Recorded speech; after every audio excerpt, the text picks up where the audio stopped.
இந்த வண்டி தாங்க நம்ம இந்தியாவிலே லாங்கஸ்ட்டு போகிற வண்டியோட ஒரு அடி பார்த்து கீழே உள்ள ட்ரெயினுக்கு கீழே எல்லாம் பார்த்துருக்க மாட்டீங்க.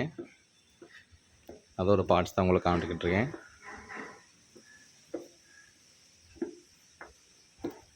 இதில் பார்த்தீங்கன்னா நம்ம எம்டி ரேக்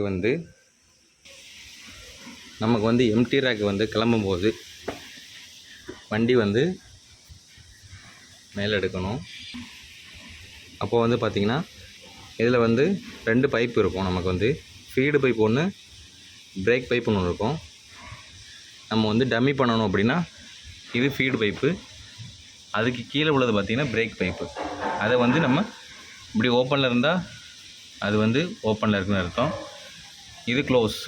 இந்த கண்டிஷன் இந்த மாதிரி நம்ம வால்வை பிடிச்சி இழுத்து நம்ம லாக் பண்ணி வச்சோம்னா அதுக்கு பேர் க்ளோஸில் இருக்குன்னு அர்த்தம். இங்கே 22,503 கன்னியாகுமரியிலேருந்து திப்ருகர் வரை போகக்கூடிய இந்த ரேக்கோட அடிப்பகுதி தான் நம்ம பார்த்துக்கிட்டு இருக்கோம். இது நாகர்கோவில் பிட் லைன்னு சொல்லுவாங்க. இங்கே க்ளீனிங் ஒர்க்கு ஃபுல்லாகவே க்ளீனிங்கு, மற்ற மெக்கானிக்கல், எலக்ட்ரிக்கல் எல்லா அட்டென்ஷனுமே இங்கே தான் பார்த்து நமக்கு சரியாக 2 மணிக்கு நாகர்கோவிலேருந்து எம்டி ரேக்காக நாங்கள் ரோடு 4ல் பேக் பண்ணிடுவோம். எப்போவுமே ரோடு 4ல் பேக் பண்ணிவிட்டு பார்த்திங்கன்னா நமக்கு இது கிளம்புற டைமுங்கிறது டிபார்ச்சர் எப்போனா எம்டி ரேக்கை கன்னியாகுமரி போகும்.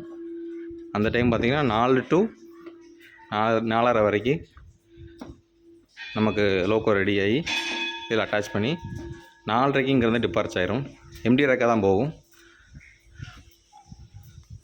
கன்னியாகுமரி போயிட்டு திரும்ப நமக்கு அங்கேருந்து ஸ்டார்ட் ஆகி திப்ருகர் வரைக்கும் போகக்கூடிய நம்ம இந்தியாவிலேயே லாங்கஸ்ட்டு ட்ரெயின் போகக்கூடிய வண்டி இந்த வண்டி தான்.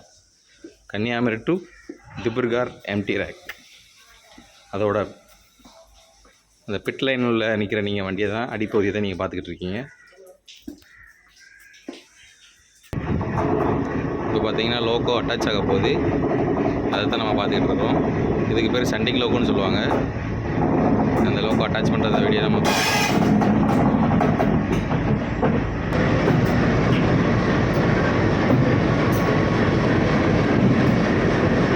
இது கோச்சு பக்கத்தில் அட்டாச் ஆகிடுச்சு.